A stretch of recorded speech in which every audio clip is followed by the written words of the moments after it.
Welcome to the latest episode of Cover 3. This is Victory Friday, which is something you can't say all the time. We played on Thursday night. Friday. An epic Thursday night showdown and overtime thriller. Probably one of the better 49er games in some time. Of course, it's always sweeter when it's against the Rams, especially with just the media and everybody picking them and blah, blah, blah. There's a lot of talk. There's a lot to talk about. We're going to bring up injuries. We're going to talk about the game itself. Do we have a quarterback controversy? We're going to cover all that and more here on the latest episode of Cover 3. What's going on, guys? Feeling fantastic. How can you not after watching what transpired last night in Los Angeles? The Rams were on their heels almost the entire game. San Francisco did not have a lead in that game. That's how crazy it was. It was unprecedented. Is it sustainable? I don't think it is, but for 1 week, we can at least say that the San Francisco 49ers continue to stay in first place and now are 3-0 in the NFC West. Yeah, absolutely. I will say this. Victory Friday feels a whole lot better than even Victory Monday. You know why? It's the end of the week. It's a Friday. It's a Victory Friday, and I just feel great. I'm off tomorrow. It just, everything comes together. I love it. Niners did the unthinkable last night. They pulled off the upset, and it wasn't just like they squeaked out the win, even though at the end of the day they kind of did, but they made a statement early on. I mean, they were up 14-0 early, which was like, what is going on here? And we saw the defense playing up to a high standard, but as the game went on, it did kind of feel like the defense was getting a little bit tired as they were kind of running out of bodies. But look, at the end of the day, yes, Ray, I've heard that before from my brother. Ray's place says, Dre, you look like Pinero, the kicker. I've heard that multiple times. Maybe I am the kicker. But overall, though, great game, great Niners win, and I love that they're 4-1. Yeah, I was, man, we picked them to lose. Rightfully so. We thought they were going to get boat raced. I said it. I think the first thing I tweeted after the game was, I'll eat crow. I'll take the L. I was waiting for more people to come at me and tell me how much of a fake Niner fan I was. No, even though we're not popular enough. Everyone's like, who? Yeah, I see these schmucks. Well, because a lot of people, and I'll try to be a good boy. I'm not going to pronounce names, but a lot of people associate anybody that talks bad about the Niners to a certain set of content creators. Like, they're just always angry for clicks' sake. I don't get the clicks. I'm just a negative fan in general, but he's just always angry. I'm just angry at the 49ers all the time because I have problems with their... It's an all-natural anger. Yeah, my anger isn't organic. Brought to you by any type of sponsor or ridiculous. It's brought to you by Sleeper. Yeah, it's brought to you by G Fuel. Yeah. Yeah, none of that stuff. Use promo code 49ers Access. I watched that game last night, guys, and I always put the game on mute. And I started watching. I watched the game on mute. I can't stand the commentators. Al Michaels is atrocious. He's lost his fastball. Hey, you know what? He's really bad. I love Al Michaels. I grew up watching him. I think a lot of us did. Is he the best? No, but it's just a familiar voice that is football. It's like hearing John Miller. The final call of him being like, I think they stopped him. Oh, I know. Niners win. And you're like, what? That was he wasn't even sure what was going on. Of the year. Like, I think they stopped him. Yeah. Did they knock the ball loose? Yeah, people are on the field. It's like, dude, like you're ruining our moment here. Like, this is ridiculous. Give me something. Give me something. I think we have, we could touch on injuries first if you want. I really want to talk, though, about Mac Jones before we touch on injuries. McCorkle. Dude, pure grit. This pure grit. We talk about the Niners being soft and having a ton of injuries, or at least I do. That was something I've never seen in the modern game in probably the last 25 years. He got annihilated last night. The Niners offensive line, they taken some time at times, but for the most part, man, the Rams were teeing off on him. I'm seeing him throwing up on the field. His pants are falling off. Like, I know his ass crack was hanging out. Yeah, like I was so like, I don't know. I was moved by that performance, man.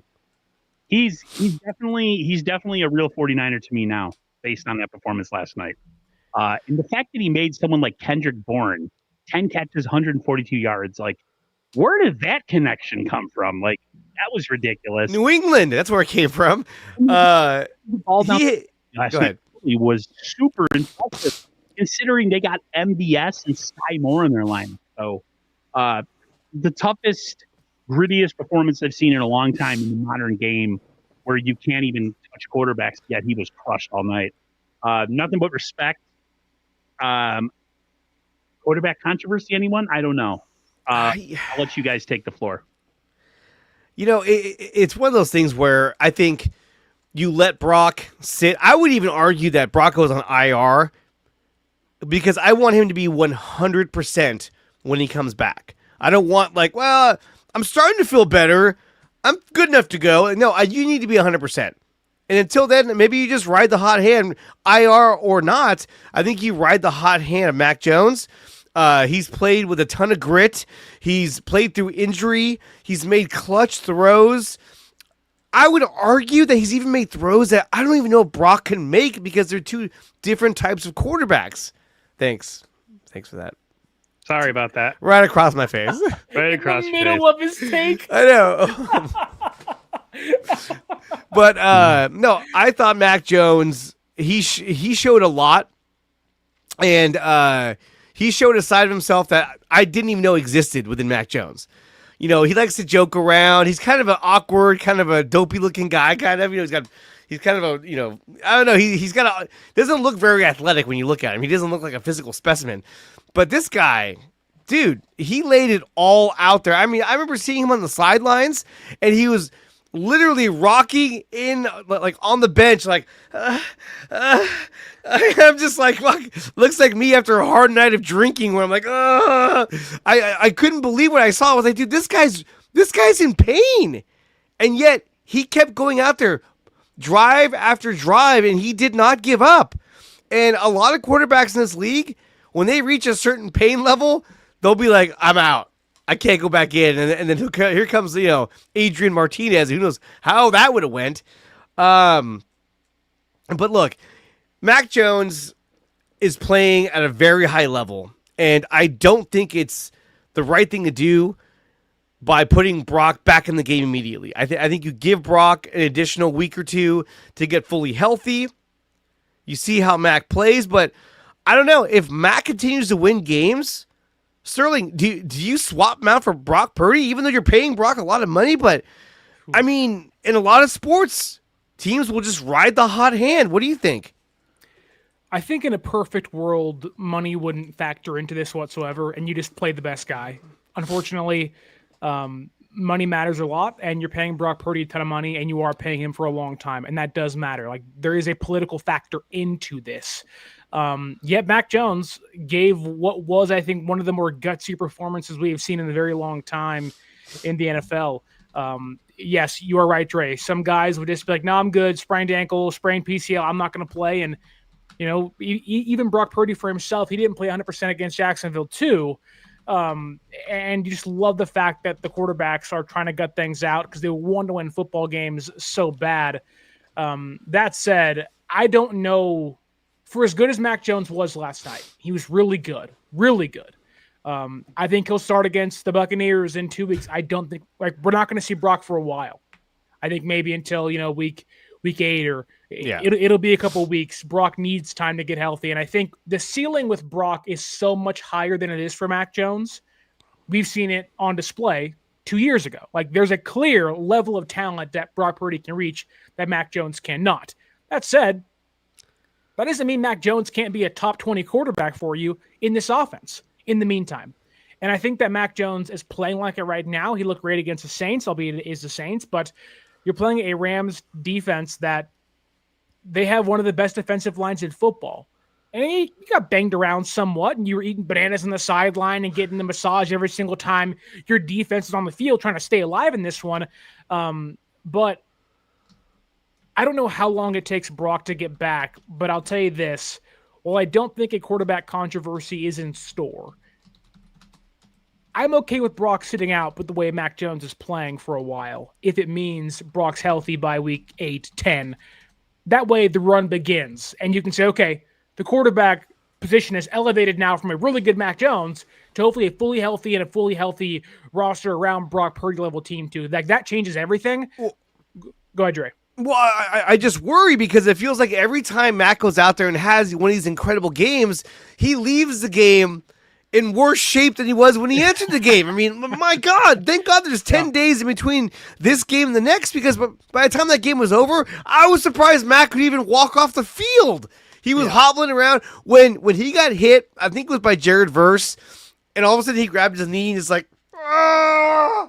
I was like, oh no. I thought right there, I was like, he's out. Damn it. And then what does he do? He pops up. He's like, okay, let's go. I was like, is this guy fucking with us? Like, I couldn't tell what was hurt on him because it was his knee, right? It was such the reaction and the way he rolled, he was just like, But then he had cramps last night as well. And they banged his arm, or he hit his arm on something. I mean, that was just... Gabriel, I mean, you're right. I mean, Aaron is in the same boat. The entire team, Dre, every game we are losing players. And that's true because we have an updated injury report. Aaron, do you have that? A couple of these. We have the 49ers via Kyle Shanahan, Upton Stout ankle, but not a high ankle sprain. Yeah. Talia Davis, fractured hand, set for surgery. I think he said he's going to be out a couple weeks. Gross Matos, he's hurt again. No way, really? Hamstring will miss a little time. And the one I was surprised was because I don't understand. These guys go to the podium, everything's fine. And then they wake up in the morning and they got boo-boos. I don't get it. Collins' knee sprain will be evaluated. I feel like the adrenaline wears off and they're like, oh, my leg actually really hurts a lot. Well, Gross Matos left the game with the hamstring, so he didn't come back. But Alfred Collins, I mean, I think, I would agree. He was running on a high level of adrenaline, and by the time it wore off, he was like, oh, my knee is kind of sore. Oh, it's even sore now. What the hell is going on? But look, Kyle did say that Alfred Collins was day-to-day, so I'm hoping that he'll be able to go next Sunday in Tampa, where, mind you, they're in Tampa, high level of humidity, that only helps the flexibility of your knees and your joints. So you got a knee problem, you go there. These guys, 45 years old, outside. I'm telling you, man. Aerobics? Like, what are we doing? Your joints react better in a humid environment because it's moisture. They're also 345 pounds too. Like, you kind of need your knees to be a little bit more mobile. Hey, right now I'm pushing 3 bills because of my knee, but I'm 45. And you're on the East Coast where it gets real cold. Yeah, you also don't play football in the NFL. Yeah. It changes a lot of that. Yeah, but I've always done physical work. I could probably play D tackle right now. I'm heavy enough. Upton Stout, I think, will play. I think Upton Stout plays. Kalia Davis. Should he play? He was terrible yesterday. Yeah, Upton Stout is pretty horrible, actually, right now. What was his PFF grade for last night's game? Do you have that, Sterling? There were so many missed assignments last night where I don't even know, like, even Fred missed his assignments too. Like, last night's PFF grades for San Francisco, if it matters much to anybody out there, D. Winters was 29.2, the worst defensive player on the football field for both teams. Jordan Elliott, a 29.4, the second worst of each team. San Francisco had 3 guys under a 30 PFF grade. Elliott, Winters, and CJ West. Upton Stout had the second worst coverage grade of the entire team and the worst coverage grade of all the cornerbacks at a 29 flat PFF grade. In fact, he was the worst coverage player on the entire field amongst each team's secondary. I like Upton Stout. I think he's a good player. Here's the thing, though. You're talking about a defense that's taking the field on a Thursday night. So as the game went on, you saw the defense was just falling apart. They left it all out there. Yeah. But you could see them running. When I was texting my brother-in-law, they were running out of gas, especially in the fourth quarter. They were just like, they were running on fumes. Both teams were, but I think the Niners a little more so because they're shorthanded. So a lot of guys are playing more snaps than other players who were out. So, and you saw that Stafford was able to move the ball with much more ease in the third quarter, fourth quarter, as opposed to his ability to move the ball in the first and second quarters. First and second quarter, he was having a hard time getting down the field because the secondary was playing so well. Yeah. Aaron? I just think their defense right now, they're just undermanned. They just don't have. You look at the Niners defense right now. Who on that defense screams to you elite level player? Fred Warner. Warner, Demo. Yeah. He had a couple of what do you have? 3 pass interference? Last night. Defensive holding calls. Okay, but Demo's really good. Still, I don't worry about him. He made the play on that deep pass where he knocked it away. I was like, right, of course. Fred too. Even though Fred, I feel like Fred has so much on his plate sometimes that it's obvious he's going to make some mistakes. But you look at this team, guys. They're so injured. Like that defensive line is so underskilled. There's really 2 guys in that defensive line I could look at and say a bona fide starter, like Kel Williams and Bryce Huff, even though he's like a situational pass rusher. He got a sack yesterday. They just don't have. Yeah, but it's smoke and mirrors and moving around and shooting gaps and shit. None of it's like. That's what most teams do, though, right? Yeah, it's all stunts. This defense can't rush the passer. Sure. They can't stop the run. No, I know that's not true. The Rams rushed for 4.9 yards per carry, had 78 total rushing yards last night, and they forced 2 fumbles. I wouldn't say this team. But they also fell behind only early. The Jags game. Only the Jags game. The Jags game, they gouged them for big runs. I still don't think they're great against the run. I think they can be had against the run is what I'm trying to say. Again, like Jacksonville, gets out early, boom, takes advantage of it. They don't have a lot of presses inside or on that line in general that gets a ton of push, whether in the pass game or the run game. And I feel that affects their DBs. Then if you look, I think Bernardo Green is solid. I thought he had a good game. He was really good last night. Yeah. Diamador Lenore is what he is. He's a top corner. He's going to get thrown on. He's probably going to get some flags. It happens to a lot of top corners. You see them get some flags because that's what they do. They're the number one guy. I just feel like in general in this defense right now, other than a couple players on this defense, they're just a bunch of guys. There's nothing elite about this defense. There's nothing about this defense that screams Super Bowl caliber unit. Right now, that shouldn't be the expectation though either. They're 2 players away from being absolute freaking gas station freaking. Someone working at the New York State, New York County Zoo, or New York County Zoo, or New York County Fair. All right. Who are these guys?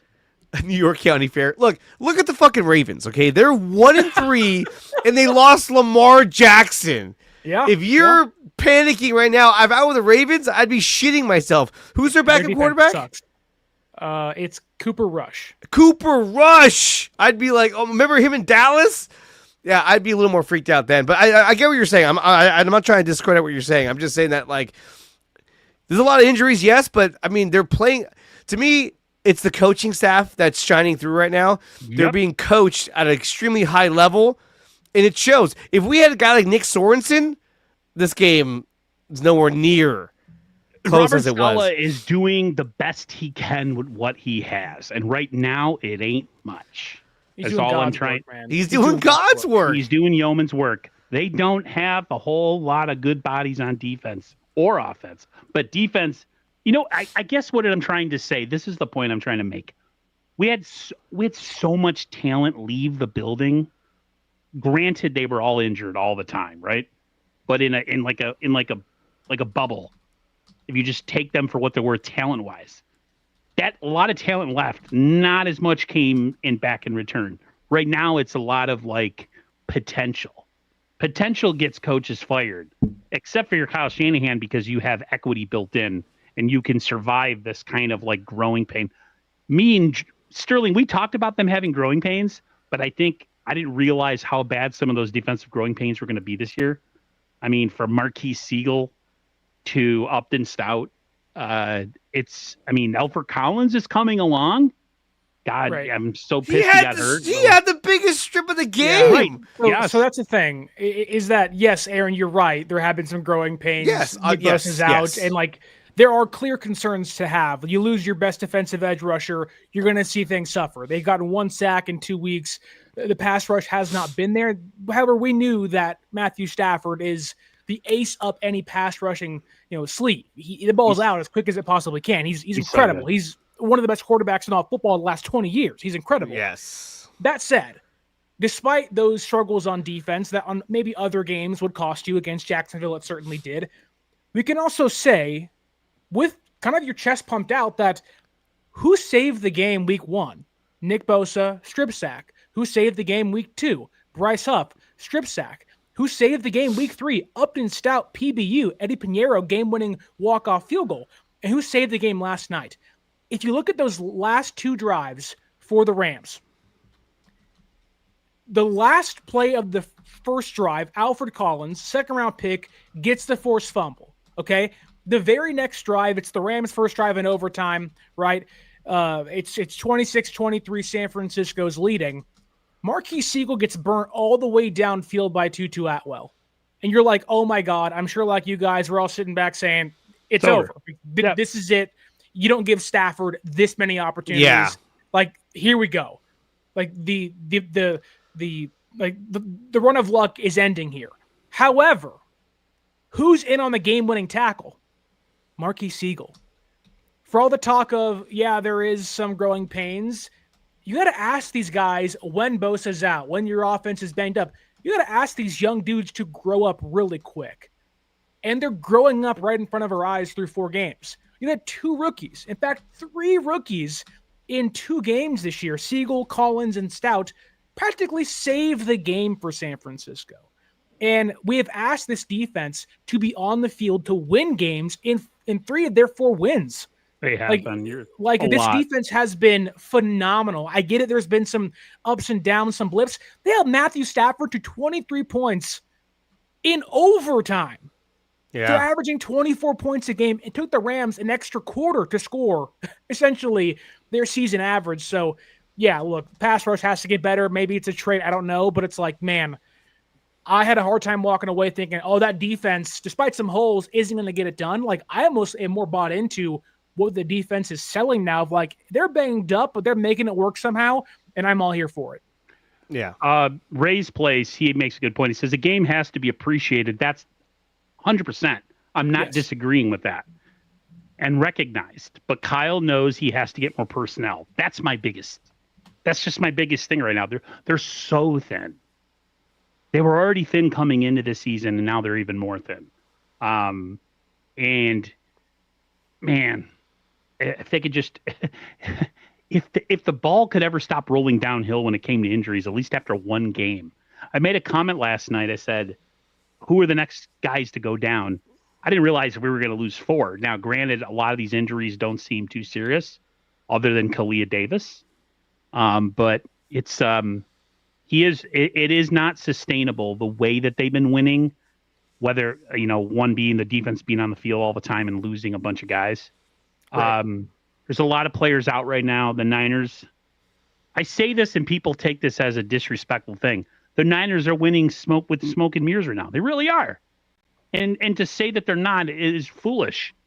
They're winning based on outlasting certain teams. The Jaguars game, I guess we could all probably make the point, or I can make the point, and you guys will probably agree. I think they brought Brock Purdy back too early. Mac Jones should have played in that game, and I think Mac Jones would have got us the win. I personally think that. Yeah. Let me ask you, Aaron, what do you mean by the Niners are winning by smoke and mirrors? Because that can be interpreted a lot of ways. That can be, they're getting lucky. This, that, or the other. It's not like flashy, is what I'm trying to say. They're not winning flashy. But I don't think this team was never going to win flashy, though. Hold on. In the past, that's the point I was trying to make. They were so loaded on defense that you would have the Greenlaw, forcing a turnover and a big tackle, or Fred Warner with the big play, or, Tala and Noah Hufanga taking a Matthew Stafford pass down the left sideline and returning it for a touchdown on a Monday nighter, or Nick Bosa having a game against Baker Mayfield where he's just all over him.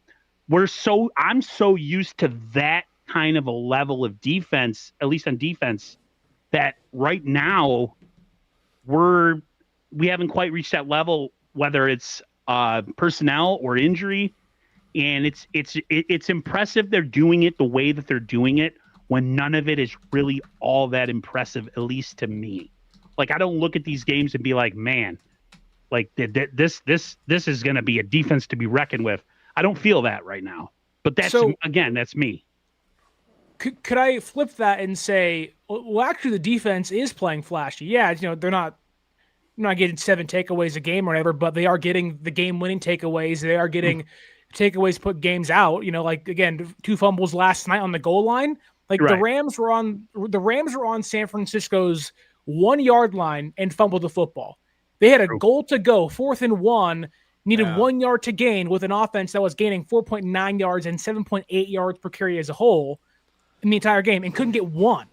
Like, I think what you mean by is like, yeah, the game isn't a 10-point game. They're not winning 34-10 because the defense is holding guys down. I think a lot of that has to do with the offense. Like, the offense can't extend leads. Like last night's game, I think, was a great example of it. And if you go to the box score on ESPN, the team stats will tell you everything you have to know about this game. San Francisco ran 83 offensive plays, and yet had less total yards, less yards per carry, less yards per play, had more penalties given up, were worse in the red zone. They had 18 third down attempts last night. Like, this offense is having to grind for every blade of turf or grass to score some points. Eddie Pinheiro scored 14 points last night. He had to hit a game lead extending, career-long 59-yard field goal, and the defense was out sitting there playing bend, don't break the entire game. I think if you get Purdy and Pearsall and Kittle and Ayuk and everyone back healthy again, hopefully the running game works for once, because my God, it's still terrible, you'll see games 35-10 because the defense isn't having to play almost the entire game. Getting George Kittle back in particular is going to make a huge difference. Now, we did get news today, courtesy Adam Schefter, that George Kittle might not come back until week 7, which, again, I also heard that he hasn't suffered any setbacks, but week 7 is where they're anticipating his return. And I really thought with the 10-day break that he'd be back next week against the Buccaneers. I guess not. I mean, look, Jake Tonjes has done a great job in his stead. Yeah. Is he George Kittle? No. But be careful who you get your news from, because I saw the same thing and I felt the same way. And then I saw the Mayoka post and I'm like, okay, I'm going to trust Mayoka over. Well, Matt Mayoka is getting the information directly from the Niners, directly from the team, not getting it from like another YouTuber. Because I saw it. I saw the one you're talking about. I have issues with this person because sometimes they post stuff and it's accurate, and sometimes they just pull stuff out of their ass. And I think the one that we heard about him coming back next week was pulled out of someone's proverbial butt, because it's Was that from last night's report from Ian Rappaport, who said he has a chance to play week 6? Because that came from I don't know. I don't know. Reporter. I don't know, because there was nothing linked to it. It was just someone stated. Boom. Okay, because I know last night Rap Sheet on the Amazon Prime or one of the broadcasts said that George Kittle has a chance to play last night. Or play week 6. Oh, like last night? Sorry, yeah. He runs out there. Stating it last night. Wearing a Jake Tonjes jersey. But look. 7 catches, 3 touchdowns. Tonjes is kind of playing really good football as we speak. Jake Tonjes has done a lot for this offense, and he's proven a lot as well. Really surprised a lot of people. It surprised me in particular. Like you were saying, 7 catches of 41 yards and a touchdown. That's a George Kittle kind of game right there. The guy that has been the most disappointing is Luke Farrell. This is the guy we brought in for his run blocking ability. I have not seen Luke Farrell take that step and be that guy that they thought they were getting. And he's been a huge letdown. They do that every year with a signing or every couple of years. I know. I'm like, where's Ross Dwelly? Can we get him back in here? I mean, come on. But look, I thought that, and look, I'm sure you guys can agree as well. Yes, Tonjes had a really good game, but come on. We got to give it to Kendrick Bourne. 10 catches, 142 yards. All he needed was a touchdown to top everything off. But Kendrick Bourne was so unbelievable last night. It was great. I love seeing that. Yeah, what you guys think of Kendrick Bourne? I was so critical of him. I'm like, get this guy off my team. He sucks ass. What purpose does he have? And then he goes out there and has 10 catches for 140-something yards. Like, whatever. I'll eat crow. I like the taste of it. I don't care. What's funny, too, because he dropped that big third down, and we were all like, oh, my God, dude. I was like, here we go again. 4 drops in 2 games, and it's not like it's a big drop because you're the only guy open on the play. It was like, no, that play was designed for you and everything, and even in this game on offense, too, despite them scoring 26 points, some guys didn't know where to even line up. Bourne. Yeah. Sky Moore. They were like, "Whoa, where do we go?" And you're just like, you're burning. Like San Francisco had 1 timeout the entire second half because they burned 2 of them early in that third quarter.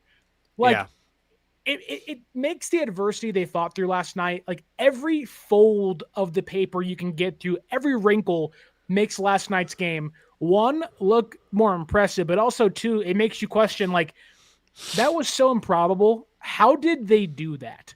Like, did the Rams come out flat? Did San Francisco play that great? Maybe it's a combination of both. Clearly, there was some breaks on San Francisco's end with a really bad special teams by Los Angeles. But Kendrick Bourne, though, bounced back. Him and Mac Jones. The Patriot way came to fruition last night out there at SoFi Stadium. Patriots West. Sterling, I feel like last night, when I think of the game, because I told my brother that we won and that we forced, I woke him up last night. I was like, yeah. When they got the 4th down stop, he said, "What happened? What happened?" I was like, "Is Tyreek Hill back?" I was like, "We just got a 4th down stop to win the game in overtime." What? I think what happened last night was the perfect recipe how to beat a team when you're down a bunch of guys. We perfected it. We held the ball for most of the first half, scored some points when we had the ball, and scored enough points throughout the game and did just enough on defense to hold the Rams from winning the game. Like the Niners, if you said, I have to predict how awake Niners could win the game with all the adversity they're going through, I felt like last night was kind of the blueprint. Play some sort of ball control, score when you have it, make your kicks, and get a turnover or 2 and a defensive play or a defensive stop. They did all those things, and they barely won. But who cares, right? They're 4-1. They're 3-0 in the division and 4-0 in conference. That's mind-blowing. They don't have anybody right now. They're so depleted. So, like I said, if the injuries could stabilize on this team, I keep saying this, and people think I'm stupid. If they could ever stabilize on defense, you're stupid. Stabilize injuries, dude. They're winning games right now with like you said, Tonges and But this is all coaching. This is all scheme. Kyle Shanahan. The what do you call it? I don't even what you call the play. It was like a flea flicker, but then he passed it back to McCaffrey. That was cool. I mean, it was a good game. Didn't get the first down, but still, it was something to make you think for the defense to be like, "Holy shit, what was that?" And so, I mean, he was going deep into his bag. Christian McCaffrey, this guy is, and it's funny because we talk about all the injuries. Everyone's injured. He's the only guy who hasn't been injured, knock on wood. But this guy, God. 22 rushes for 57 yards. You wish that was a lot better. You're averaging 2.6 a carry. Barf. But receiving 8 catches for 82 yards and a touchdown on 9 targets. What do you want me to bring up? Oh, sorry. Sorry about that. Yeah, go ahead and bring this up. You want me to bring it up on screen? Yeah. So players with 11,000 or more yards from scrimmage and 80 or more TDs through the first 100 career games in NFL history. Christian McCaffrey is right there. ahead of Adrian Peterson, LaDainian Tomlinson, who's a monster. It's incredible. I mean, well, I should say he's ahead, but he also achieved this, and he's in good company as well. Jim Brown, Eric Dickerson. Look at Emmitt Smith's touchdowns, 109. LaDainian Tomlinson, 114. These guys were incredible at their peak. And only one of them has multiple championships, and Emmitt Smith. Yep. Well, it's because Vikings couldn't give Peterson a freaking quarterback to save his life. Tavares Jackson and Gus Frerotte in his prime. Are you freaking kidding me? My God. But still, this says a lot about the productivity that Christian McCaffrey gives you, especially for San Francisco. And already in last night's game, he was a huge part of the offense. We even saw on the touchdown to Tonjes, they had Christian McCaffrey motion out to the left and then run out onto the flat on the left side. The entire defense was staring at number 23, just like, where's he going? Where's he going? And Jay Tonjes just basically ran straight ahead, turned around, caught a touchdown. Because they weren't even looking at him. They're like, oh, crap. So the things that he brings in terms of the scheme is unbelievable.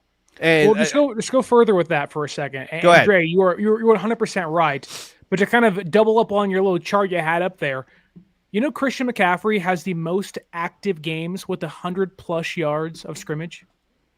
That's 62. Crazy. Derrick Henry has 60. Alvin Kamara has 58. Saquon Barkley has 48. Nick Chubb and Joe Mixon both have 39. 62. Like, the dude, he's guaranteed to have 100 yards almost every single game. I'm pretty sure he has 100 yards in every game this year for San Francisco. Now, most of that is receiving yards, but it just shows you that, and again, kind of back to Dre's point, like, the gravitational pull he has, like he almost is like Steph Curry for an opposing defense, where your eyes are always on Steph. The gravitational pull, the defense knows Steph can't be open. If he's open, he's going to crush us, right? That's the same way as Christian McCaffrey. Wherever he goes, you pull him over, and you're going to have 2 or 3 guys shaded that way, making sure nothing happens. And it does help guys like Jay Tonjes and Kendrick Bourne and smaller guys that really shouldn't make an impact but are currently because of players like CMC. Sterling, I want to ask you a question because he's doing so much for us, but in the run game, explain just exactly what's going on in the run game as far as you can see. Is it just the offensive line playing dog-ass water bad? Is it because we're lacking talent so they can really kind of sneak up on the, put the 8-man box in and challenge us to throw? Like, man, I'm so used to seeing 49er games where they could run the ball regardless of who's back there. And it's just tough to see. Like, they can't get a yard on third down or third down to save their life when they need it. It's I would just love to know what is the overriding problem. Like, is it a schematic thing? Is it just players not being good? Connor Colby looked like he was lost last night. Connor Colby is a continual problem on the offensive line. He's young. He's a 7th round? 7th round pick. Yeah. And having Johnny Dell on the show yesterday, he was showing a lot of film about how Connor Colby is getting taken advantage of by defenses, and really they're scheming to attack him. Yeah, he's next to Trent Williams, but I mean, Trent's got to cover 2 spots almost. Like, oh my God, dude, what are you doing? So yeah, he's been quite the problem for the Niners offense, but he's young.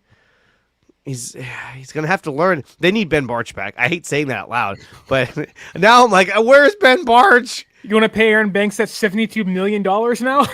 Maybe. I mean, the run game was a lot better last year than it is this year. What was it really? I do think it's a combination of a lot of things. Yes, to Dre's point, Connor Colby, whenever you're playing a 7th round rookie, the odds are not in that player's favor to perform at a high rate, and that's a problem. However, Jake Brendel continues to just have no punch in him. It's like he can stand there, but he can't push anybody forward, right? Agreed. There is no push. And even to a certain extent, you're having that with the tight ends too. Like, when tight ends pull, no one is like, there's misassignments from tight ends or misassignments from guards and tackles. It just feels like as soon as the ball is snapped on a run play, it's almost as if the entire offensive line, maybe outside of Trent and McKivitz this year, is running with their head cut off. of like, what do I do? Like head on a swivel of like, oh, I missed that guy. Crap. They don't move to the next guy. And sometimes you can't do that entirely, but it's more than just one thing. It's like, I don't think it's CMC at all. Yes, CMC's older. Like, it's not CMC. Like I CMC watched a play last night where Colby, Grendel, and Pooney all got blown up on the same play. They were all turned, like they were all moved, and the defense just flowed and nailed McCaffrey. Like on one play, how do three guys whiff on one play? It's unbelievable. I'm telling you guys, I'm going to cut that segment out of my stream yesterday where it's just about the Niners run game, and you'll see where a lot of these mistakes are coming. It's not just Jake Brendel. It's not just Dom Pooney. It's everybody. I mean, there was even a play where Johnny was even talking about how if Luke Farrell is making a block, if his helmet's on the left side, then Juszczyk's going to go that way. That's the signal to go that way. And he had his helmet on the wrong side. Juszczyk went wide, and then Devin Lloyd came right on the inside and made the tackle. And little things like that where they're just not communicating properly. Actually, it was Jake Tonjes, not Luke Farrell. So there's a lot of things not going right for the Niners in terms of the run game. I really hope they can figure it out because there was a lot of video where they were one block away from having a huge run. And that's why you hear Kyle Shanahan saying, I think we're really close. A lot of those were just one block away from a huge gain. And that was something that was brought up yesterday on the stream. So I'll definitely cut that and that way just take a look at it because it really opened my eyes to like, oh shit, and now I see what's going on. But this team, yes, misses George Kittle. This team desperately misses Charlie Warner. Like having that backup blocking tight end he ain't gonna give you jack squat as a wide receiver. And sure, that's frustrating in its own right when Kittle goes down. But just to have that guy is going to block the guy and knows the assignments and where his head needs to be and all that stuff. They don't have it. Like Luke Farrell is right now. Again, PFF, take it for what it is. Great pass blocker. Upwards of 70 every single game. Run blocking, though, his entire career, it's not been a strong suit. It's been bad. He was terrible last night. That was the worst run blocking game of Luke Farrell's tenure in San Francisco. He's yet to find strides there. It's just been a kind of a disaster. And you talk about George Kittle and kind of a wide receiving threat. This team misses George Kittle probably the most on the ground. Yeah. And you hate saying that because that's your all-pro tight end who you want to have out there and making 8 catches a game and scoring touchdowns. But this team desperately needs to find another tight end, amongst other things, to help alleviate the pressure off of Christian McCaffrey because he takes too many hits. I think it was Greg Cosell said this on the radio, 95.7 The Game, mind you, my own work. Shameless plug. That Christian McCaffrey was had the lowest total of yards per play in football before first contact at 1. That is an offensive line problem, not a Christian McCaffrey problem. When you're all-pro running back, maybe future Hall of Fame running back, can't even gain a yard before being touched, that's not on him. He starts 3 yards back, and he has to gain to even get back to the line of scrimmage, and the offensive line can't open up any holes for him. So to answer your question, Aaron, hopefully me and Dre did it for you. It's everybody. It's an all-encompassing disaster on the ground. There's a lot of people, the easy one is to say that McCaffrey's lost a step. Yeah, it's not I just don't see any space when I watch games. Yeah. No. I just don't see space. Even in plays where they designed that screen pass yesterday where they threw it back and they flipped it back to the quarterback and he threw the screen. It's just nobody's moving bodies on this team, whether it's tight ends, offensive linemen, everybody's failing. I would just love to be a fly on the wall in these offensive line meetings. Like, how does that go? First 4 weeks of the season and you're not able to get anything going in the run game. Like, is anybody taking accountability or are these just guys not talented enough to do anything to change it? That's what I don't understand. So let me ask you guys, I know we talked about Mac Jones. We kind of briefly touched on the quote unquote quarterback controversy. If there is one, I mean, Mac Jones, when you look at his numbers last night, he was 33 of 49 for 342 yards. He had a completion percentage of 67.3. He was averaging almost 7 yards a throw, 2 touchdowns, no interceptions, mind you. He had a quarterback rating of 100.89. Pretty good. That's a really good game for a guy that was going against a tough defense in the Rams, especially with their pass rush, and he was playing on a bum knee for the most part. He still had a great game. Now, we saw Brock last week. I don't think it's fair to compare the two of them this season because, week 1 against Seattle, in Seattle, that's a tough game. But, and then obviously his last game against the Jaguars was a complete nightmare because I don't think he was totally healthy. But right now, Mac Jones is doing everything right, not only on the field, but even, in the press conference. I want to pull this up right here because I think it's really important that we share this. And this is Mac Jones talking to the media about his role with the Niners because they asked him, hey, is this your role or is this Brock's? Before the game, there was a report that Brock could be out a few more games. Do you feel like the starting job, you're the starter now, and that's just the way you have to view it? I think, they brought me here to play as a backup, and that's my job, and Brock's the starter of this team, and right now he's dealing with something, and for him to go out there last week and play when he probably wasn't at full health, like he cares about this team. So I'm just trying to get some wins for him so it helps us down the line, and at the end of the day, that's what it's all about. Like, I've been in his position, I've been a starter, and you want your backup to go in there and win because at the end of the season, that could be the hit or miss between a playoff or not. So, and that's huge to hear him say that because nice. When you look over at the Cleveland Browns with Shador Sanders doing the no speech. What a moron. What an idiot. And he's their third string quarterback. What a clown. Like, would Shador ever say anything like this? Why are they even interviewing him? He's a third string quarterback. He's Dion's kid. That's it. So but still, off of Shador, I just think that Mac Jones is, he jokes around a lot. He's kind of silly, but I think maturity level in terms of his professionalism as a quarterback, I think it's stellar. I think this guy is making a case for other teams to want to pursue him in the off-field because they're going to look at his numbers and his performance and say, hey, I want this guy to be my starter. And so let me ask you guys this.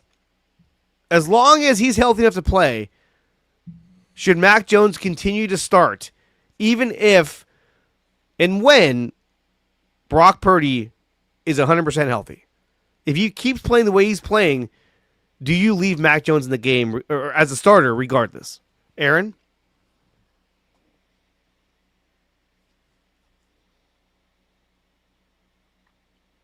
Yes, I would.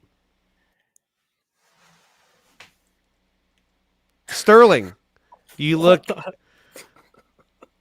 bewildered. Dude, what?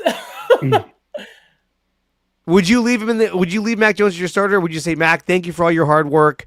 I know you're playing at a high level. Brock is our guy. With Brock Purdy healthy, what do you do with the contract? You can't trade him. No. He's the guy. I'm just talking about money aside. We're not talking about money right now. We're talking about I'm talking like a straight. I'm talking about the meritocracy. I'm talking about the meritocracy. It's exactly what I was thinking. Yes, that's exactly what I was thinking. Because we're not paying him, right? We're making a choice as content creators. Kruger has made that statement before about football being a meritocracy, and he always says that it doesn't matter where you're drafted, how much you're getting paid. You got to go with the best hand and the hot hand regardless. Personally, I'm a Brock apologist. I'm a Brock Purdy fan. But man, I guess Sterling, it would just be like, it's going to be tough to take him out of the lineup if he wins 4 or 5, 3, 4, 5 games. I don't know how long if they decide they want to sit Brock. I'm just saying, like, it's going to be hard to take him out. Like, you can't tell me. No, it's not. No, it's not, because you paid the guy $53 million in the offseason to be your franchise quarterback. You know how easy that is for Kyle? Now, look, there's a bigger conversation to be had about how does the team feel? That's the point. I'm like, what are people thinking within this the team? This team cannot buy in, and they're saying, hey, Max won us, say we're 7-1 or whatever it is. We're in a really good spot. We're 5-2. That's the crazy part. We're 6-3. And the team's like, hey, this is working. Don't waste opportunities to win. But that is as easy as me saying, hey, Sterling, do you want to take your wife home, or a homeless person on the side of the street and say, hey, I'm taking my wife home every time. Like, I chose her to be with me forever. Shanahan chose Brock Purdy to be his quarterback for half a decade. You don't put in a guy you signed off the scrap heap off of Patriots and the Jacksonville bench and say, you're the new quarterback. That's not how that works. I didn't say he was going to be the quarterback permanently. Permanently, yeah. That's the conversation. Well, hold on, though. They signed Jimmy Garoppolo, that big deal. At the time, he was the highest paid quarterback in the league. And then at one point they were like, "Hey, we're going to make a trade, and we are going to get a younger quarterback in here." That's different. Jimmy G tore his ACL in 2018, came back, had one good year, got hurt again in 2020, and he was entering in to the final 2 years of that contract. And their hope was they can get a young guy in there that was a developmental prospect, let him sit for a year, and then cut Jimmy the next season. That was the plan the entire time. It didn't work out very well. But guess what? Mac Jones isn't 21 years old out of college. Under contract for 2 years, and Brock's getting paid a ton of money for the next 5 years. Okay. Now, you can debate if that was a mistake or not, but Brock Purdy is the quarterback this year and beyond. And look, I love Brock Purdy. I'm a Brock Purdy fan and supporter, but what I'm saying, Sterling, is that Mac Jones wins 16 games, Purdy's still the quarterback. You can't make that statement. If Mac Jones goes out there and throws for 3 to 4 touchdowns a game, just plays out of his mind, are you really going to tell Mac Jones, hey, so Brock's feeling 100%, got to make the move, buddy? Or do you ride the hot hand where the team is supporting this guy? Like, hey, this guy's killing it. We love him. We love Mac Jones. When is the last time a quarterback has gotten paid big money in the same year he lost his job forever? It's never happened. It's not going to happen. Like, this is not Carson Wentz and Nick Foles in Philadelphia in 2018. It's not that. Like, maybe Phillip Rivers was the younger quarterback taking over for Drew Brees, so it was like their opposite. And they got rid of Drew Brees the same offseason they brought in Rivers. And he also tore his shoulder to shreds too. Right. I guess I'm just going based on hot hand. I'm not going based on anything else. What has Mac Jones showed you through 3 games? Strawberry, that's not nice. You can't just say put him on season-ending IR, cut your losses. No, that's not where I'm going. That's not where I'm going with that. I was going based on the meritocracy rule. Right, but let's make this conversation what it actually is. What has Mac Jones done in 3 games Brock Purdy hasn't done, and you believe he won't do in the future? He has a more accurate deep ball. He has a stronger arm. There was a throw last night that he threw a dart to Christian McCaffrey along the sideline on the left side, and Christian McCaffrey ran for an additional 8 yards. But the pass that he threw, I kept thinking, I don't know if Brock can make that pass. We saw him in week 1 against Seattle. He threw a pass to the corner. Hold on. He threw a pass to the corner of the end zone to Ricky Pearsall. Reek Woolen was able to recover and bat it down. Sterling, you even said a tweet. You said, "Dude, Brock's got to put a little bit more on that if he wants to get a touchdown." He does. And look, I love Brock Purdy, but there's some of these throws I'm seeing from Mac Jones where I'm like, I don't know if Purdy has the arm strength to do these kind of throws and be as accurate. So it makes me wonder. It just makes me wonder. Do you know what Mac Jones' air yards were last night per play? 4. You watched Jimmy Garoppolo last night win the football game for the San Francisco 49ers, and now we're saying, Brock Purdy's job's in trouble. I should get my Jimmy Garoppolo jersey on right now. Are we kidding? And look, you can win games like that. No one's saying you can't win games like last night, playing really conservative, not pushing the ball downfield, and taking what I don't know why the Rams kept giving this Niners offense, playing soft zone coverage the entire game. If you press cover one of those guys, you probably win the game. Well, and one of my concerns with Brock Purdy, go ahead. One of the things might be that, I mean, playing with a very pedestrian crew of receivers, he looked very impressive with those pedestrians. Yeah. And Brock didn't in the times that I've seen him. It looked like he struggled more with the same pedestrian group of receivers. Well, I don't know if it's the backup quarterback. It's different game plans. That ball was out in 2 seconds the entire game. Yeah, look, it was get the ball out. Brock's holding on to the ball way too long. Way too long. Ball is not out on time. He's trying to push the ball downfield. There's inaccuracies. He's forcing things. All that can be true. I think Brock Purdy should play a little bit more like Mac Jones did last night. Agreed. Take what the defense gives you. You do that, you can take a 4-yard check down and do it 3 times, boom, a first down. However, we have this whole fan base, and not you guys, has bitched and moaned about we don't have a playmaker at quarterback, and you get one. He's not played great through 2 games, but the guy darn near won the MVP 2 years ago. He almost won the Super Bowl. And now you watch the backup quarterback walk in and be like, oh, Now if Purdy's turf toe becomes a long-term problem, we can have a whole different conversation about health and maybe having some injury settlement and all that stuff. But if Brock is back by week 10, by week 8, he's a quarterback. Well, let me ask you this. In Brock's, let me just share this with you. In Brock's last 17 starts, he has 16 interceptions. Not great. Is that a case of he's been lacking talent around him? Like, how do you account for that? How do you hold him accountable with those numbers? Made a comment earlier, and he said that the 49ers quarterbacks, or at least quarterbacks recently, have like a best buy date where they're really good early on with Kyle Shanahan, and a lot of them look pretty good, including Jimmy Garoppolo, Purdy too, and even Mac to some extent. I feel like, I don't know, like I feel like I mean, that's the part that gives me reservation when I make the statement that, yeah, if Brock is, or if Mac has got the hot hand to ride with him. I'm not saying to get rid of Brock Purdy as the quarterback. I'm just going based on if he's winning a ton of games for us and he's healthy, and Brock, I guess, I don't know, man. Okay. It's all about winning games, really. But usually when this happens, it's the older quarterback making way for the younger quarterback. Look at Tom Brady and Drew Bledsoe. Tom Brady was the second-year quarterback. Dre's question was, even if Brock Purdy comes back healthy, hold on.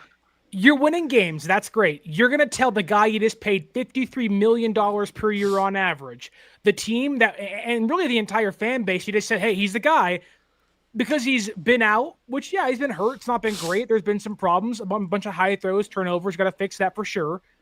But because he's not played great through 2 games of a 17-game season, which every quarterback is not going to play great in at least 2 games in a 17-game season, that, hey, we're not going to play you because Mac Jones has the hot hand, and there's a clear, hard glass ceiling to an offense led by Mac Jones. You saw it 4 years ago with the guy we wanted out of town. If we had a good running game, totally different story. Let me ask you this then. But we're seeing Mac Jones suffering injuries and getting leveled because this type of offense where he cannot run the football, he's just getting punished right now. Go ahead. How about this? What if he comes back and Max played amazing, won a bunch of games, and he's healthy now? Brock comes back into the lineup, still making the same mistakes, still turning the ball over, still just playing. I don't know what it's been with him, because last year he was pretty healthy. If he's still kind of like being more erratic, less sure of himself, feeling like he has to make a lot of big plays with his legs, because I know last year one of the things that a lot of people noticed about Brock, and we did too, was like I felt like he tried to extend plays way too much sometimes, and it got him into trouble. What if he comes back? Maybe it's a mental thing. Maybe it's just he's like, this guy's been playing well, and here I come. I got to come back into the lineup. He feels that pressure. What if that's the situation? What if he comes back and healthy and he's still kind of, I don't know, scuffling a bit and struggling a little bit? I guess that's the point I'm making. Like, because then you can't go back, can you? Once he's back in the lineup, even if he's scuffling a little bit, maybe just based on mentality wise, maybe he's just, like he has so much pressure on him now because Max played so well. Now when he comes back in the lineup, he struggles a little bit. Like, what do the Niners do in that place? I hope that's not the case. I hope he comes back and looks like 2023 Brock Purdy. Yeah. If Brock Purdy is bad, this entire regime is gone. You think so? Yes, you don't get 3 chances to pay and find a franchise quarterback and still keep your job. They should have been fired. Trey Lance was a bust. He should have got fired then. But Brock came in and they found some money with him, and he's played great since then, albeit besides last year and 2 games this year. Like, if Brock Purdy comes back after the injury, and let's say it's bad, to a point where we're really calling, hey, you gotta get benched. Gotta get benched. That is the end of the regime. What about fish and chips? He says he said when Brady replaced Bledsoe, he had just signed the richest contract for your QB, and Bill stayed with Brady anyways. I'm not saying that's the case, homie. I'm not trying to say that is not what I'm saying. Yeah, all I'm going is... But Mac Jones and Brock, are they a similar age? Are they not? I think gotta be pretty close. Probably 26, 27. Yeah, they gotta be close. Sterling's gonna hate my guts now because I made this ridiculous statement. I'm just going based Cover on... 3 is over. It's over. Shut it down. We'll do it live. Understanding. Okay. Here's a post. I'm not gonna say who posted it because here's a post. Blur it out. Brock Purdy has 38 career regular season starts. The last 19 regular season games, half of his career sample size, 26 touchdowns, 20 interceptions.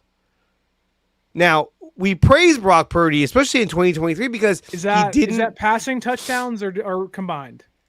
It doesn't say. Better not be Lombardi. It's not.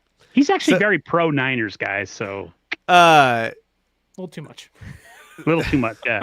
Yeah, a little too much. You're like, okay, I get it, dude. Joseph Erberg says that's pretty bad. So it's not great. It's not great at all. We praise Brock Purdy in 2023 because what do we always say? Dude, we got the win. Guess what? No turnovers. No turnovers. No turnovers.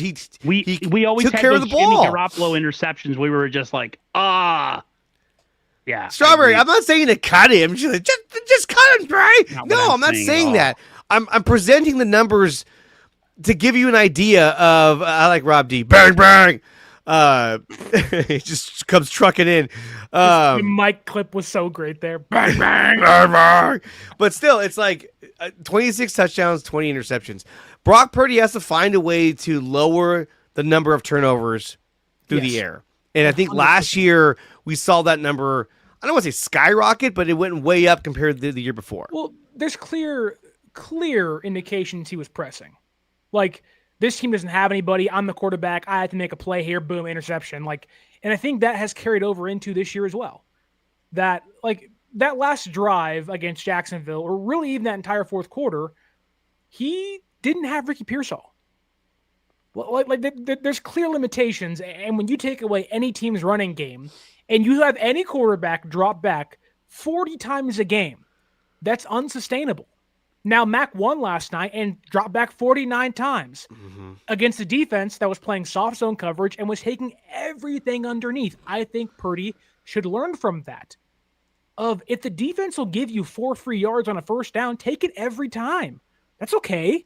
Take it every time. Purdy's not doing that, though, and that's a problem. So the problem is a problem. It's not really Purdy himself and the limitations he may have, or a ceiling, or whatever. It's the fact is that he is looking at the field saying, I know I can make that throw. I'm going to attempt that throw, even though there's 2 guys around him. Instead, go to your check down, find CMC, a free 4 yards.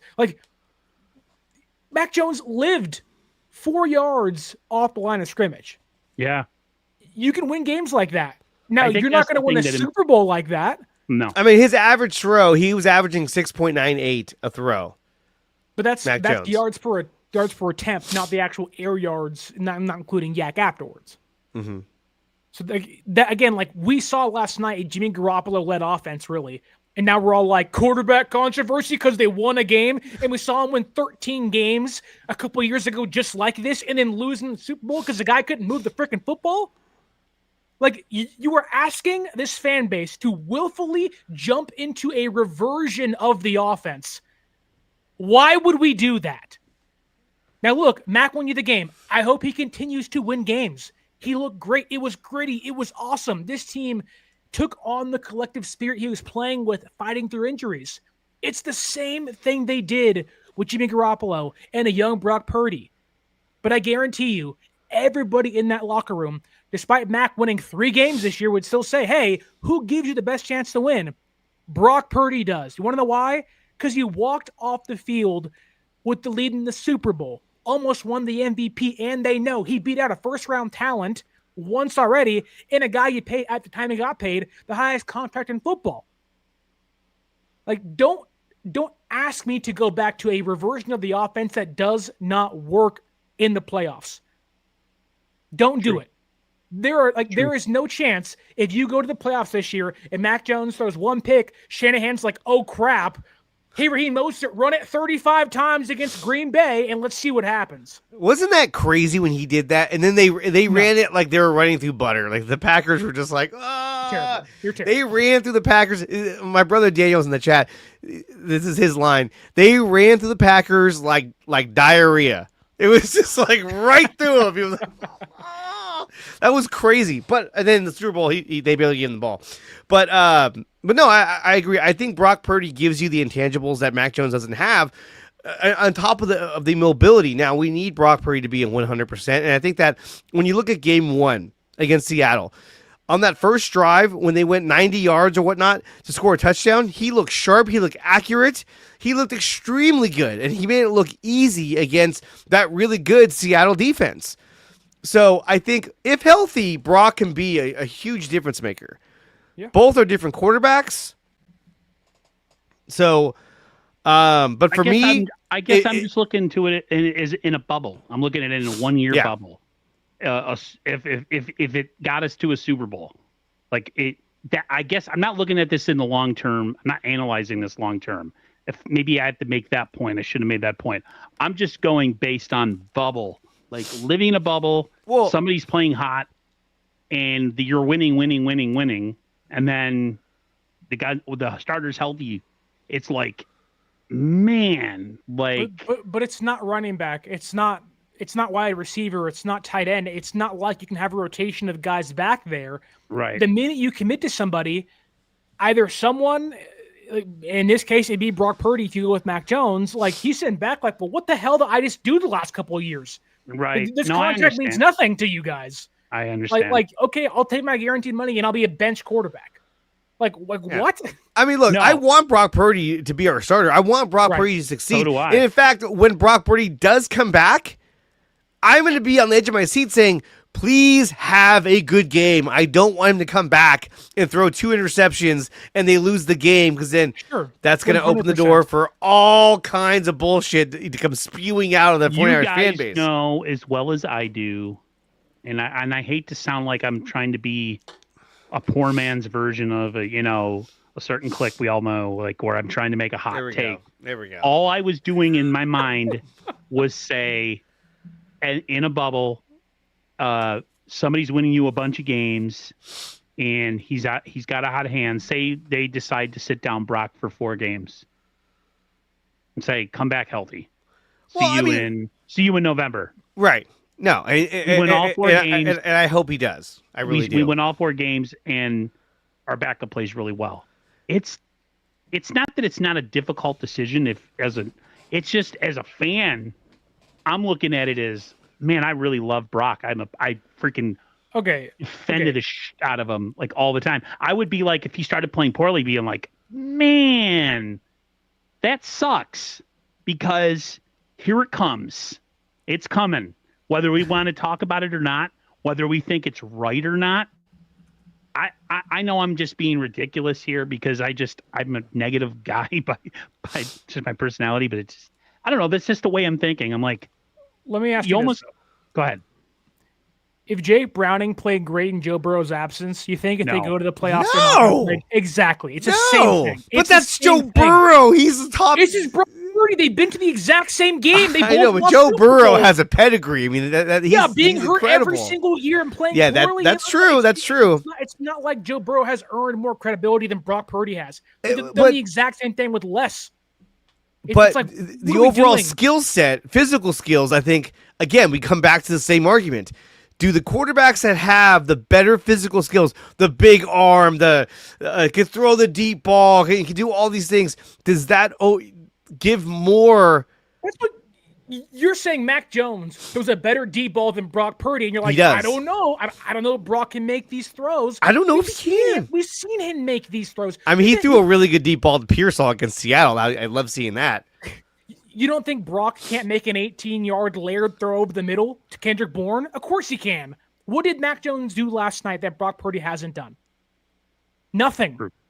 We've seen Brock Purdy do more than that for an entire season. Yeah. Now, yes, that was a great season by San Francisco. A lot went right for them that year. But even last year in small glimpses, we saw Brock be like, oh my God, what a play. Oh, absolutely! In the Super Bowl, he got pressured on his right side on that final drive, and as they were coming to like sack him, he just floats the ball to McCaffrey. McCaffrey catches the ball and has a huge gain that gets him into the red zone. And I thought after that play, I was like, dude, this guy's incredible, absolutely incredible. Okay. I thought he played great in the Super Bowl. We've talked plenty about Mac Jones' arm tonight or today and how good it looks and why that's a difference maker. Last night, to give everyone the actual stats to prove Mac Jones didn't do dog shit down the football field. And they still won. It's awesome. Mac Jones last night, 33 completions on 49 attempts for 342 yards, 2 touchdowns. 28 of his 33 completions were under 10 air yards. Yeah. Nothing was downfield. Nothing was towards the sideline. Nothing was what you want your quarterback to do if you want an elite level guy. That is exactly what the offense looked like under previous Shanahan quarterbacks. So to sit back here and say, and it's not just you, Dre, other guys in the comments too are like, Purdy can't do what Jones did. What did Jones do last night with his arm? The ball got out in 2.5 seconds. Guess what?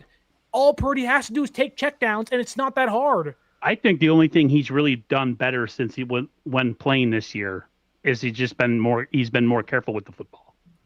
I think Brock's been a lot more careless. That is the biggest difference. Yes, Brock needs to be more careful with the football and take care of the football. And I think that one of the things that Brock is going through is that who cares about the preseason? I think one thing that Brock may be kind of facing is that he's so he wants I don't know what it is. Like that throw at McCaffrey. He had 2 guys wide open in front of him. He went for the harder throw to McCaffrey because that's his competitive spirit within him. That he's like, no, I want to go for. I want that throw. I want the big gain. I want I want that one. When he had open targets, Mac Jones probably would have went for the check down because the guy was wide open. So they're different quarterbacks altogether. And I think sometimes to start the World War III freaking argument here. This is not even an argument. I'm actually having fun with this. But I think that Brock has put the ball in harm's way a little more than he used to because he's kind of leaning more into that competitive gunslinger mentality because he wants to win. He wants to be aggressive. And I think that's why he's been a little more aggressive and unfortunately it's led to more turnovers for Brock. But like I said, I'm a huge Brock Purdy fan, and I want him to succeed. Don't get me wrong. I want him to succeed. Unlike some other content creators out there, I want him to succeed. Yeah, but I'm not praying for his downfall. All I was saying was in a bubble. If you're winning a bunch of games, it's not like he's taking his job forever. I was just going based on winning a bunch of games. You have a hot hand. Do you continue to ride it? Okay, so let me ask you guys this. That's it. Does the entire conversation change if they lose last night? I guarantee it does. Probably. If the Niners beat the Jags, entirely different conversation. Exactly. So we should not not us, but the fan base is going week by week with their franchise quarterback. Pretty much. What the hell are we doing? But it's been like that even when I've been like rah all the way. We see it all the time on social media. I see it where people will be like, "Hey, Brock, dude, I saw a comment about Trey Lance." Spit it out. During last year. No, it wasn't them. It was a normal fan, just a person.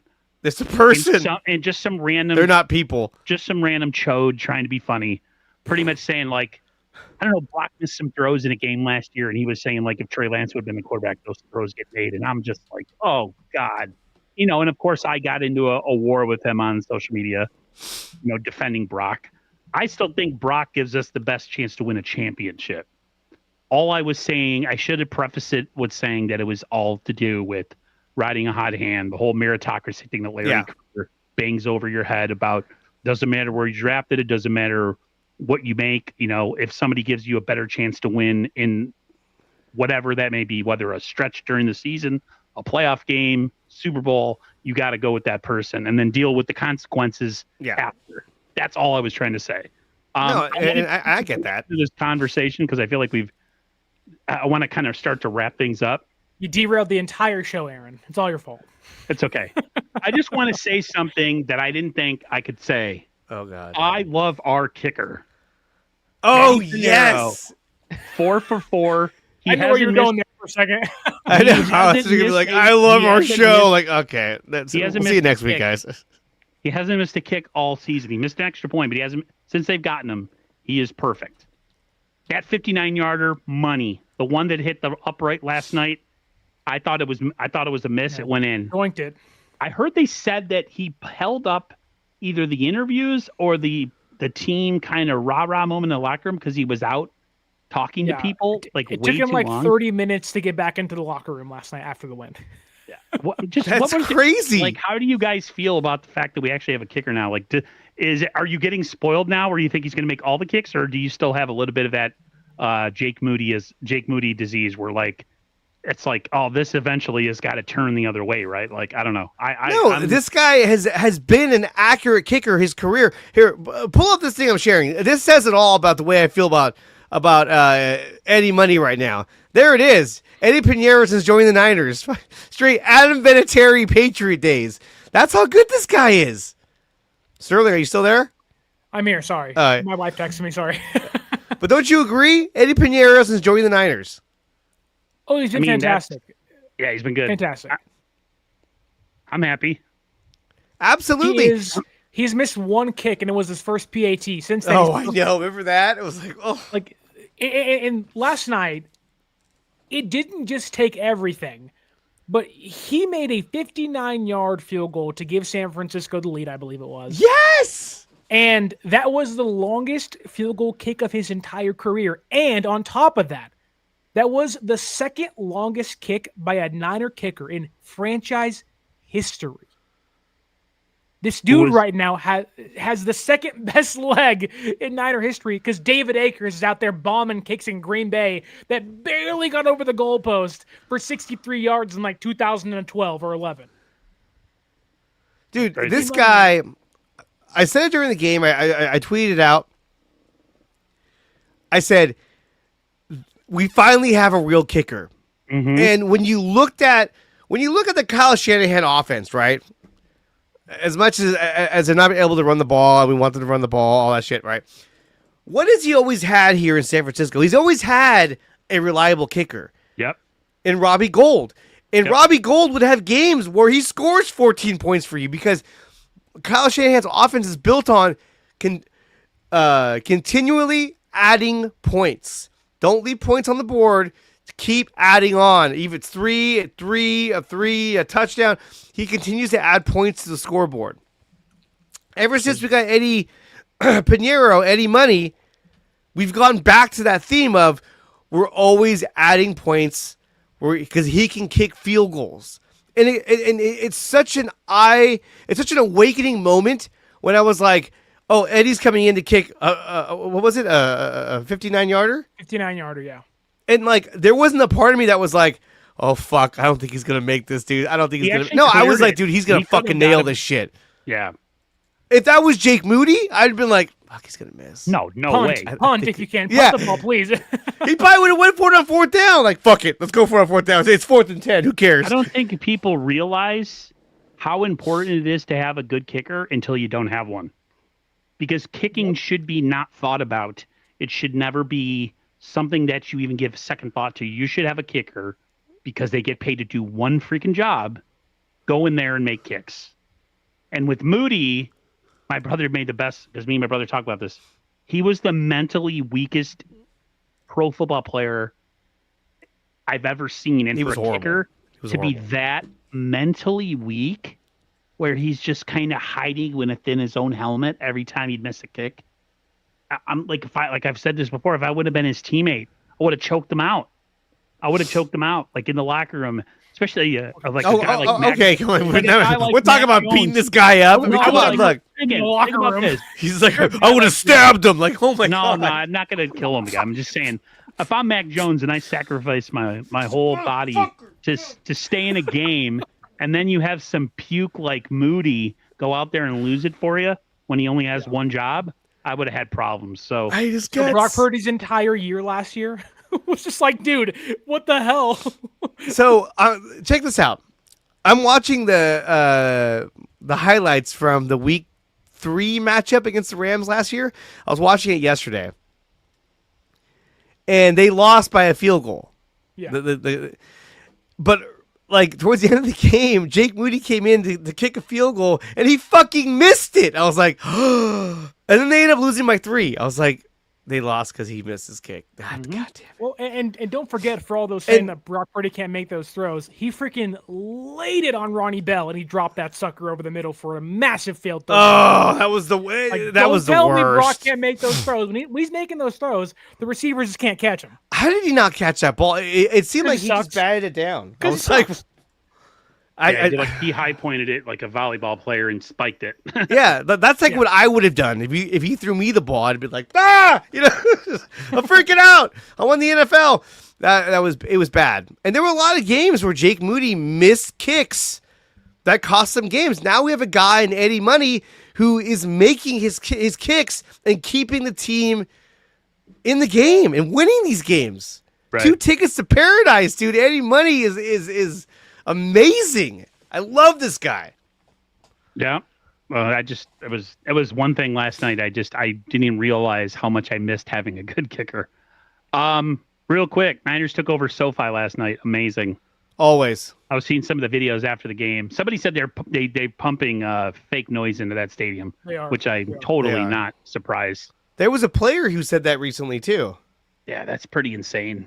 Niner fans travel well, guys. That's awesome. Quick look at Tampa, real quick. Anybody want to make any, not necessarily score predictions because we'll be here next Friday doing that. But any thoughts on the Tampa game or, I think when you look at what they did against Matt Stafford, going back to Stafford's numbers, 30 of 47, 389 yards. He's averaging 8.28 a throw, 3 touchdowns, a quarterback rating of 111.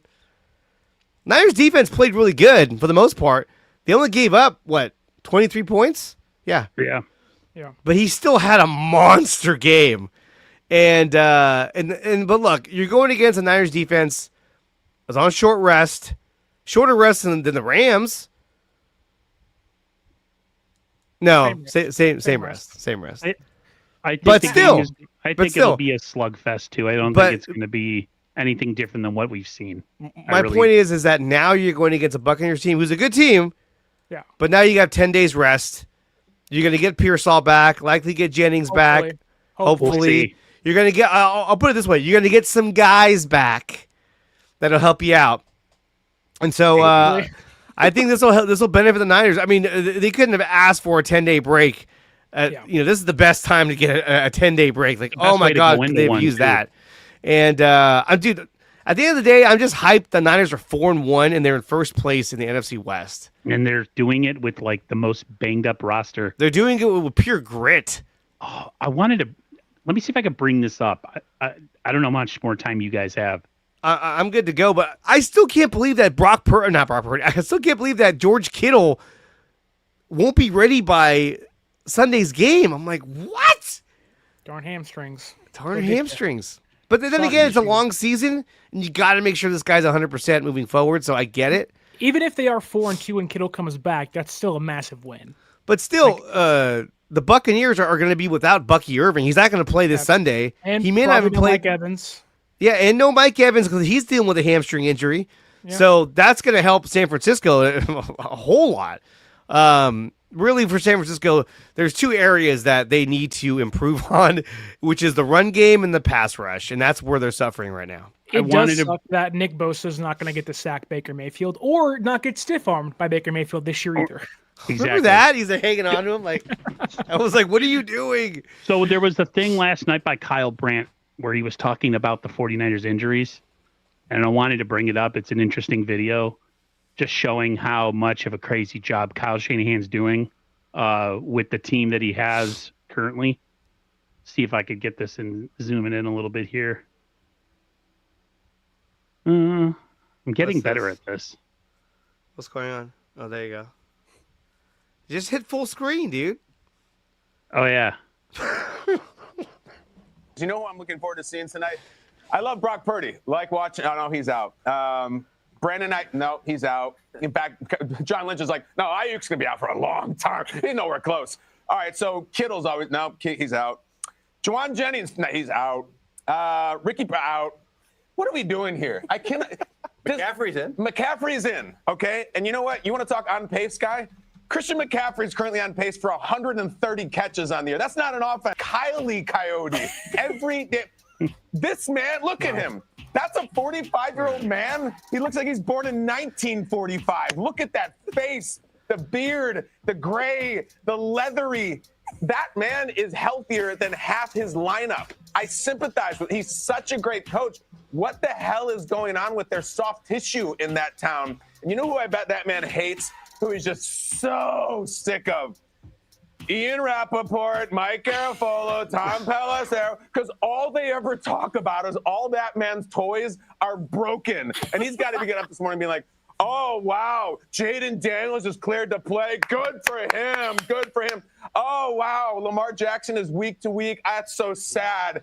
Screw all those guys. I am so sick of this. I think I'm the best coach in the NFL. All of my toys are constantly broken. Isn't McVay the one with the old-ass quarterback? Shouldn't his quarterback be hurt? Why is mine again? Why are we in two separate Mac Jones starts, like separated by health and then pulled back off the field? I want to watch the Niners tonight. I'd like to watch the real Niners that John Lynch and Kyle Shanahan have assembled. I don't want to watch the replacement Shane Falco Niners against the real Rams. I'm so sick of it. I'm not the coach. I'm a different Kyle, and I'm still mad about this. I sympathize with Shanahan and everything that he has built. That war machine is just every single week, every single year. And I'm tired of it. Hey, by the way, Nick Bosa's not playing either. Yes! You know what? We'll go to the defense. The defense will carry us. Robert Saleh is back. Robert Saleh is almost getting in switchblade fights after the game, and the best player on defense is out, who's literally giving a thumbs down before other players in the league were miming. Bosa was like, hey, Kai, hey, Nick, how's it feel? Unbelievable. You are the weakest link. Goodbye. I can't believe we're already... Mike, well, it's week 15, though. That's understandable. It's week bleeping 5. What are we doing? I hate this for this team. We don't mean to laugh about it because it's injuries, but, and he's not trying to be funny. No, I'm furious. Frustrated. I'm furious. I want the guys out there. I want to see the Niners get over this hump and finally win a Super Bowl. And they're going to be pulling players out of the stands. Do you know who I'm looking forward to seeing tonight? And you know what's interesting, too, real quickly, is what is said right above it. Where is this? I think he mentioned something about I don't know, never mind.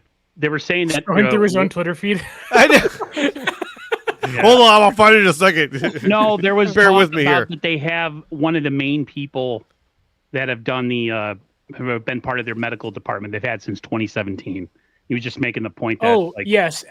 I think it is they have the same vice president of the training department, I guess, since 2017. So while there has been turnover in the room, the top guy is still there. Well, they need to reevaluate all of that because it's I don't know. Something's got to change. I know Sterling's got to go. I'll finish it with this. To say that the injuries are not an issue and that it doesn't need to be addressed and that it happens to everybody, I'm sorry, but that's it. The stupidest thing you could ever say. Yes, injuries happen. There's one-off seasons, like I've said before. This is an ongoing thing that happens every single year. So if they have to do something or at least address something in the off season. So, but whatever. Well, I have one stat to end for you guys before I think I'll pick up my wife. She's already yelling at me here. Niners last year in one-score games, the record was 2-6. This year in one-score games, they're 4-1. Boom. There you go. Boom. Biggest difference maker right there. There it is. There you go, guys. Everybody, thank you so much for coming through, whether on X or whether on Twitter or X, whether on YouTube, whatever, Facebook. We're going to get out of here. Sterling, Andre, thank you so much. Of course. We'll be back next Friday. We'll be previewing the 49ers v. Buccaneers. Everybody have a great rest of your Friday evening and weekend, and we'll talk to you guys on the other side. Peace.